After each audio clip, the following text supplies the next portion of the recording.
Yo, what's going on, YouTube? Welcome back to J3 Entertainment. You guys know what time it is. It's movie review time. Yes, sir, brother. And what are we reviewing today? We are talking about Ghostbusters Afterlife.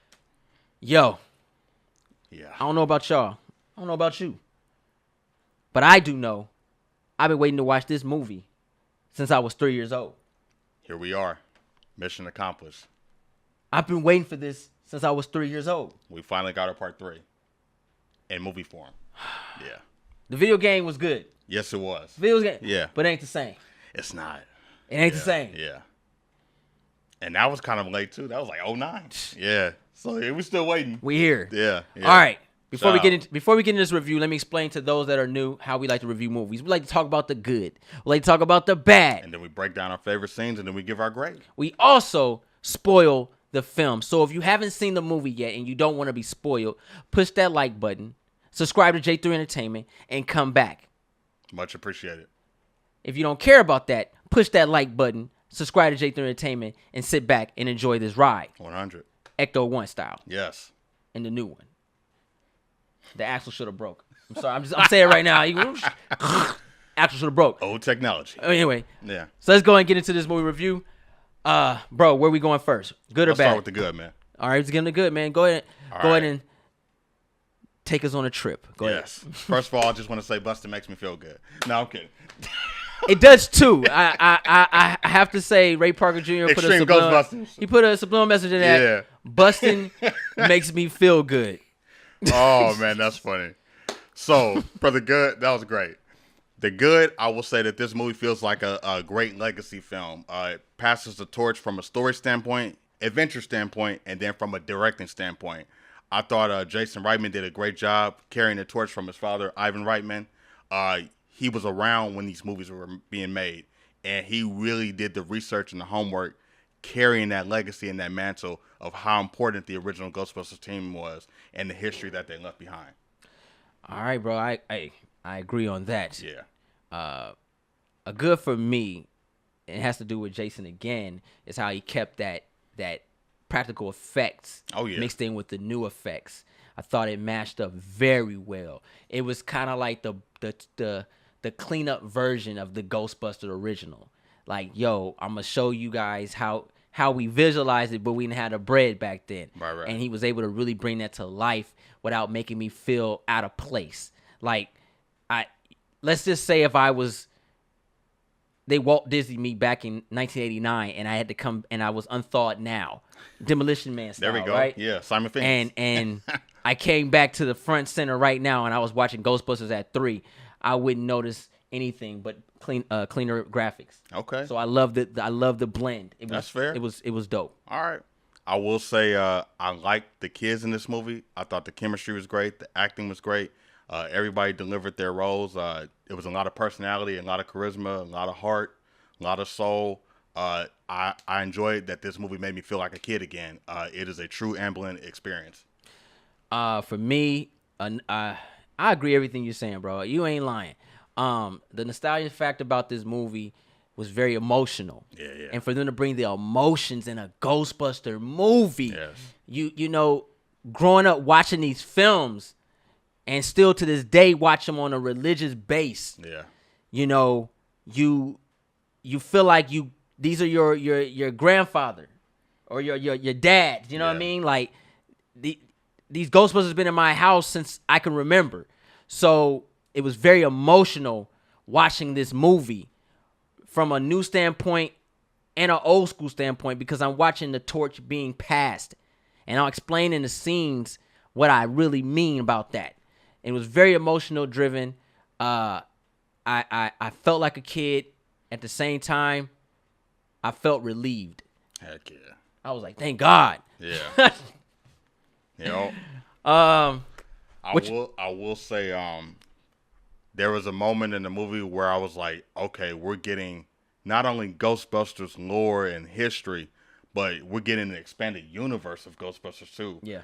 They've opened the door while celebrating the classics and moving the adventure forward because this is an adventure-driven movie. I like that they hinted at other things, and it had my brain working as I was watching the movie. Like, man, the possibilities if they do this and do that, or go this direction. Oh, it's most definitely there. And I was doing that like in the middle, like second, third act. Like, oh my god, like if this goes well, they can go this direction, go this.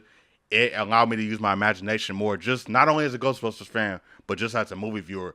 Because when the adventure kicks into overdrive, you're just constantly like, oh, what if this, what if that? I love that. I haven't done that in a long time. My likes now is gonna be on scene, so let's go in and get into the bads, bro. All right, for sure. I'll go first on the bad. All right, cool. A bad for me about this movie has to do with me being a grown-up. Let me explain. Okay. I'm being grown. You see things you wouldn't see as a kid. True. And that's a negative for me. It's not really the movie's fault, but my logic and how I think and see things kind of is like, yo, all right, I'm going to let that fly because this makes no sense. I'll give you an example. The final act, Peter, Ray, and Winston just pop up out of nowhere. Where the hell did y'all come from? Right. You know, like just scenarios just happening. Phoebe popping up and she's using the proton blast. Like that thing's heavy. Like, you know, my logic kicked in and it kept kicking in throughout the whole movie. And that was a negative because I felt that they should at least put more logic in the lore for the grown-ups. Okay. It's a kids movie, no doubt. Now it's dedicated to children now, or I'll say family. Okay, I'll say family film. But my brain wouldn't stop. I was just like, "What the hell? They can't do that." No, that's fair. I get it 100%. I'm negative for me. I will say is I wanted to get a little bit more of that Egon experience. I wish we had spent more time in the Ghostbusters basement. There was a lot of historic things down there, a lot of artifacts, and a lot of journals and history. I felt like we could have just dived more into that. And I felt like that would have even opened up more of a floodgate because for those that have not seen the 84 and 89 Ghostbusters, this would have been a gateway for them. You know, I felt like they should have went back into that history and explored it a little bit more as just, you know, the same way we were exploring it with the kids. Got you. Just 20 more minutes of that because, like, the movie is already 2 hours plus. Like, I think, like, we had spent a little bit more time down there, we would have got a whole brand new, different movie, too, because we would have saw some things. Yes, and I'm glad you saw some things. A negative for me wasn't enough ghost. Okay. I wanted, like, that's that grown-up thing. You know, when we watched Ghostbusters Part 1, once they got the hang of it, there was a lot of ghosts at that point. Yeah. I mean, we was at the park catching ghosts and going into the hotels and libraries and stuff. Like, there were ghosts. And this is an old town, and I felt like, you know, the way the townspeople in the ghosts, it just wasn't not interaction with the people. Yeah. Like, I wanted more ghosts. More paranormal activity. The conspiracy you would think it would look like that at that place. That should have been pushed. Yeah. Because it was just known as this hick town. People covered it up. You know, when somebody uncovers the truth or something, this happens in a lot of movies, they're always looked at as crazy. And not only was that person looked at as crazy, the whole family was looked at as crazy because he took this farmhouse and made it a big, gigantic battery weapon. Tight. Prepared. Like, you know what I mean? So I felt like that they should have played more on that. And I agree with you because that also would have brought it into sci-fi horror territory. Because he obviously was catching ghosts while he was there. Yes. And he was proving it, but they chose to cover it up. Yeah. That's some negative. That's that X-Files stuff, man. Yeah. What else you didn't like? I will say, I felt like they could have did a little bit more of a Paul Rudd's character. I liked him, and I liked his Paul chemistry. Rudd, yes. I felt like he was kind of underused, but he was kind of the comedic relief, and he had the heart and soul there. I just felt like there was more. There should have been more to him. Yeah, he was the Rick Moranis character. Yeah, most definitely. But great addition to the series, though, no doubt. I like Paul Rudd. Let me see. Yeah, I think I'm done with the dislikes. Like I don't have very many. The dislikes, it'd be considered nitpicking, and being a grown up is the nitpicking portion. Yeah. It's like, man, what the heck, man? You can't do that. It's a Ghostbusters movie. I know what I'm getting. Yeah. Well, not even necessarily that. Even in Ghostbusters, the logic was different in part 1 and 2 than this one, and I understand it's different times, and I think that's what really drags for me on a certain standpoint because even though it's no dull points for me, but you do realize things differently. You be like, man, like I'm gonna talk about it in the next portion of the review. That's all I got. You got any more? No, I was just gonna say like I think no, but I'm gonna say no. Go ahead, God. No, but I think it's cool that the way Jason Reitman directed the movie is that he really told us the adventure of why the Ghostbusters matter, why they're important, and why kids would want to get into this lore and this journey, and why it was important and what these things meant, because the stories were whole, they were like urban legends, mythos, and when they got their hands on these artifacts and these weapons and things like that, it was like, oh, this really is happening. They were really on to something. Yeah. So that uncovering of that unraveling was an exciting thing. It was like, damn, oh, they're seeing it now too, just like we did back in the day. Like it was great, man. So I think that was kind of like the moral of the adventure. The Ghostbusters matter, and what they were trying to do matters. Well, let's go into the next phase, bro. Let's get it. Scenes, man. What we got? I like the introduction very much. It gave me some Stranger Things vibes. You talking about the Egon introduction, right? Yes, fire. Absolutely fire. Like it brought you in. And again, I'm going to say it again, that Amblin Entertainment experience, that family-friendly horror. Oh, man. I was like, oh. The sound was on point. The atmosphere was great. You saw it in IMAX? Yes. The tension was dope. The score was really good, but the setup was great. That family-friendly is for everybody type of horror. I love it. Because I was spooked. I ain't even going to lie. Bro, I was like, but it was fun. Like, all right, we here. You know it was Egon because they were phasing away from the face. Yes. It was like, Harold's not here, directing. so it's like, yo, we know what they're doing. Yeah. And, yes, great directing on Jason's behalf, man, because that was beautiful because you were still able to bring him to life in this film without showing us his face, but showing the dedication. Yeah. I loved it. Bro, that was a great scene. Fire, man. One of the scenes that I really adored was another Egon scene. Okay. The very end. Yeah. When he popped up, bro, I was like, oh, tears. I was like, oh my God, shout out to CG. I love it so much. Yo. I never thought I loved CG so much until that happened. I was like, oh my gosh, he was holding the proton blaster.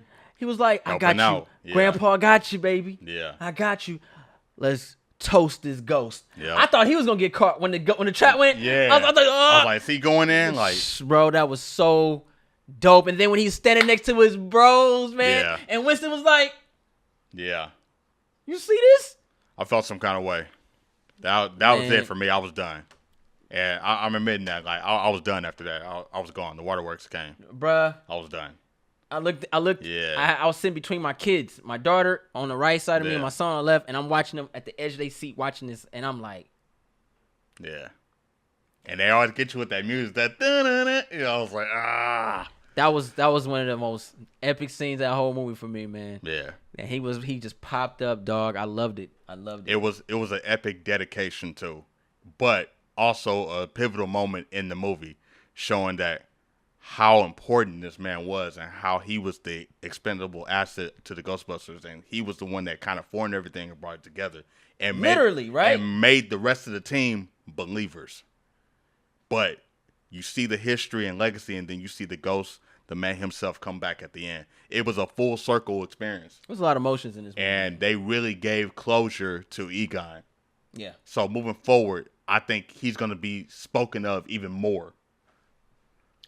Look, I would say this. A scene for me that I thought, I love the character Podcast and Phoebe. Facts. I love their chemistry, dude. Yes. Y'all don't understand this. Yes. I love when kids are just kids. Yes. And being adventurous, the youth, the non-fearing factor of life before society crumbles your soul. Like, yeah. I love it, man, because it just shows you.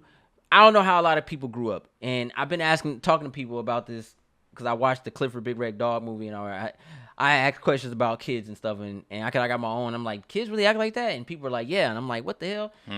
The way I grew up like Phoebe. I grew up like Podcast. Adventurous kid. Get on my bicycle, ride my bike, ask people questions, do this and do that, play around. I used to play Ghostbusters, play Batman. I did things like that. Figure out stuff. Take my VCR apart, put it back together. You know, these are things that I used to do. I even made my own toys. I would take a shampoo bottle, cut the middle of it up, put a hanger, take that sucker on, and I got a bat plane. Like, you know, I played as a kid. Imagination. You know what I mean? That's what it's called. And when I saw those two, I felt like they made me feel like a kid again. Like, I felt like, man, damn, if I was 12 years old, 11 years old, in this time of day, I would be like podcasts. Yeah, no doubt. I'll be asking for microphones and stuff. I mean, I'm doing YouTube now. Like, this is something that I would do. Like, I would have my own podcast. They found their hobbies. They embraced them. They got into things that were interesting that people weren't talking about. And they said, well, hey, let's figure it out and let's find out more. And they befriended each other in school. This person was into science. This person was already into conspiracy theories. And then when he found out the history of Phoebe's family legacy, he was like, oh, I got to be friends with her. Bro. She knows something. when he was like, I like that joke. Yeah. And he made her feel less like an outcast, bro. That's true. That was so dope, bro, because she was already a nervous kid. Yeah. Because how her mother and her father made her feel to a degree. Yeah. And other kids. And then she meets Podcast. She tells the joke. And he gets it and he laughs and says it's funny. Yeah. And then she tells the joke to Paul Rudd. Yeah. I got it. And he was like, I like that. Yeah. And she gave him hope that kids are not stupid. Right. It's like, damn, these kids are pretty smart. They're smart. Bruh. They're advanced, man. And they all had one connection together, science. I loved it. So what are the scenes you got, bro? I will say I like when they discovered the Ecto-1. That was epic. And when they got to see all the other gadgets and they went out and did their little test drive, their little test run, that was great. I said, we're in full Spielberg mode right now. Bro, I loved every bit of that adventure, bro. Every bit of that adventure. Oh, and the sound effects of the blasters. I was like, yo, we here. I was like, in IMAX? Yes. That sucker was loud, bro, all in my ear. And I kid you not, it was me and a few other guys in the theater. And when the blast went off, we were like, oh, it was just like in it. You lucky son of a gun, man. My theater was dry. Grown man, like what the? As raisins, bro. The blasters. Dry as raisins, bro. I don't know why. I don't know why it's cool, but it felt good. It was memory. It was memory. Let that energy flow. Yeah, it was beautiful. Yeah. Well, I'll say scenes that I didn't like, and this goes back into being a grown up. Oh, that's a tough one. It's not that I didn't like it. It just wasn't logical. Okay. Phoebe putting on the proton blaster and getting it right the first time. Gotcha. I didn't like that. I was like, yo, when they first used the Ghostbusters, they tore that the proton packs, they tore that hotel up. Yeah. She's like, what the hell you doing, man? It's like, oh, I'm sorry, old lady. Training. Like, they never used them before. Yeah. The power of it. Like, I didn't like that because I felt like, man, but I get it. You know what I mean? They don't really have time to kind of learn. And that would have been tight though, like a Ghostbuster training montage. Like, yo, like, and then that would have been tight. And then I thought to myself, I said, well, maybe Egon was guiding her when he kind of explored the world to her. Yeah. Told her how to hold because she was really smart. Yeah. You know, I thought if they had showed us something like that would have worked out better with the idea of it. But she still put a proton pack on that. Obviously, it's really that heavy. Could be a logic to your negative, though. I like that. Yeah, like, because he was already there. He was there already talking to her. But I was like, because she went downstairs, and that's when she got it. So I was like, maybe he explained to her how to hold it, how to handle it. Game. She was already smart to dissect it, but I would have liked to see that. Okay. So then I won't assume that. That's fair. Yeah. You know what I mean? And I'm going to run with your theory. I like that, though. Yeah. Yeah. Because he helped her at the end. Like, you know, he was always there. So if he helped her at the end, he was definitely there through all that time. Because he showed her how to do. Yeah, he showed her what to do. They fixed it together. The puzzle solving in the floor. So but then I think to myself too, you know, because you know when you're part of the Woo and no, but I think to myself because she didn't have any gloves on. Okay. Proton packs get extremely hot. Extremely. Even in the video game, it tells you to let go so steam can come out, right, or it would blow up. Mm-hmm. And combustion. Yeah. I don't know if he did some upgrades in this 30 years. Who knows? But That thing should have blew up a couple times, bro. Director's cut. She was just shooting that thing and unlimited source of power. In a matter of seconds. No recharge. It has to regenerate. Yeah. So I didn't like that. No, I get I didn't like that. I adore the fantasy part, but come on, you got to keep it 100 with me, man. Some stuff that's the type of stuff you have to bring back from the 80s. The accuracy. Yeah, man. She was shooting it like it was no, and she was just blowing, and they had no gloves on. I'm like, her little hands should be fried right now. It was no grip. There was blisters. Nothing, man. She should have been bleeding, bro. Should have melted. I feel that. Yeah, I didn't like those scenes. You know what, bro? I really don't have those scenes that I didn't like. I have favorite scenes. It hit for me, man. It was like certain scenes where I was just like, I wish they did more of that, but I like most of the scenes. Most of the scenes. Very emotional, man. It hit home for the most part, honestly. I'm gonna say this before we get into the grade. The last scene that I adored, I felt was well needed, and that's when they showed Winston. Okay. I needed people to understand, like for me, Ghostbusters is my first love. That was the first technically introduction. Let me see, that's 89. So I was 3, and you had Ghostbusters 84.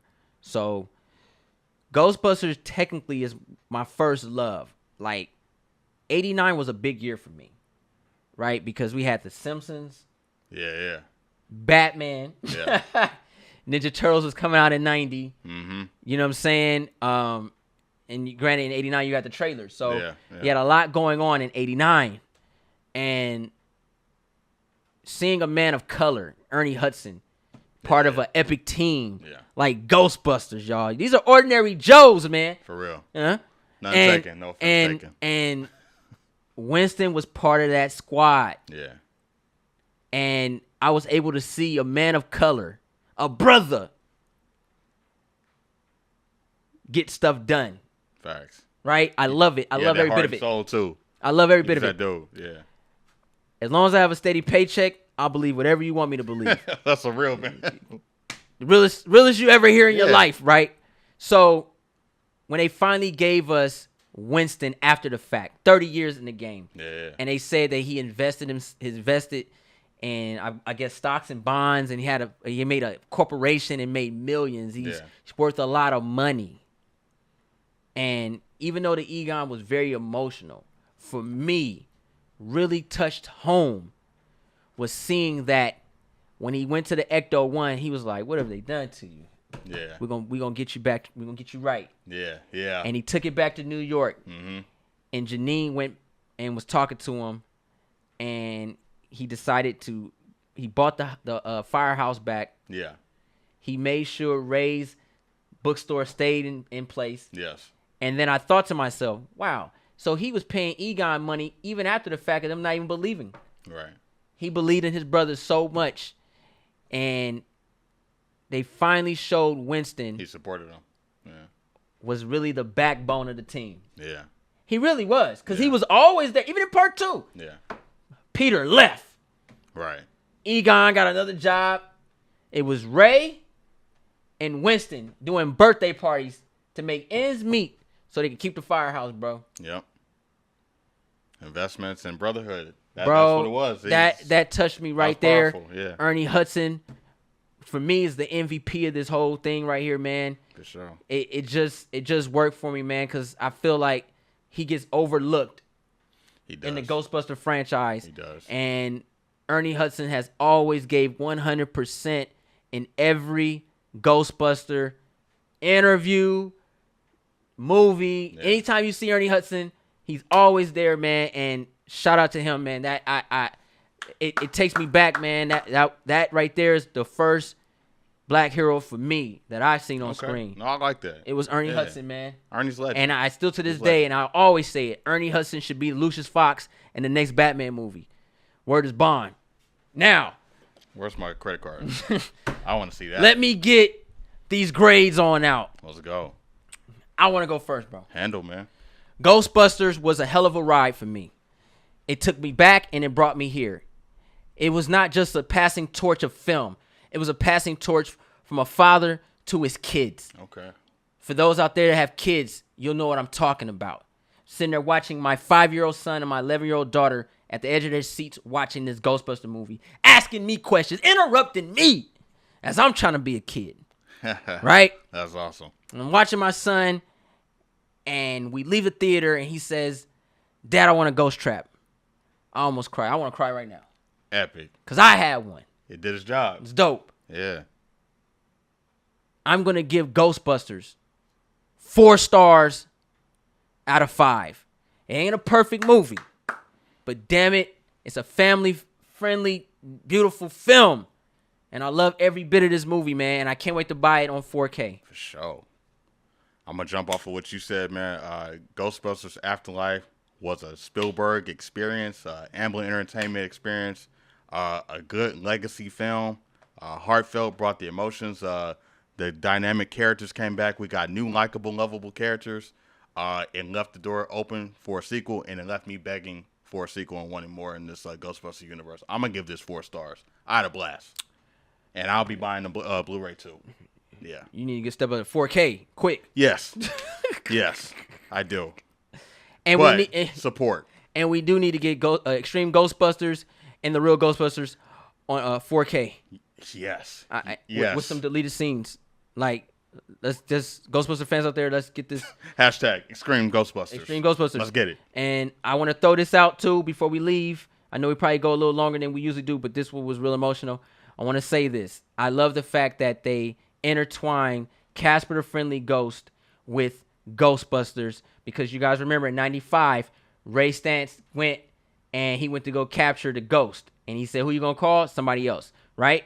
But you remember in Casper the Friendly Ghost, you can never leave until you're done with your unfinished business. And they showed that with Egon. Egon, like C. Smith like to call it, Force Ghost. Egon did not leave the scene until he was done with his unfinished business. Yeah. He had a mission. He had to stop the threat, and he had to rekindle his love with his daughter and his brothers. Wow. And when all that was done, he went. We got multiple universes going on, bro. That's crazy. I'm loving he it. was still working, even as a ghost. Even as it goes, bro. That's epic. I love it, man. I need a ghost trap. And Hasbro Pulse, I will be putting money down for that Egon Spengler Proton Pack. Moving forward, please, can we get like a spinoff of podcast or something later on down the line? I would love that. Or at least a cartoon series. I think we need to get a cartoon series. And have with the Ray kids. be his first host, because he's about to get a flood of subscribers. He opened the door. He said it. He's in there. He's like, really, episode 46, it's really when it really started going. Run into Ray, and then the movie. Oh, that was you?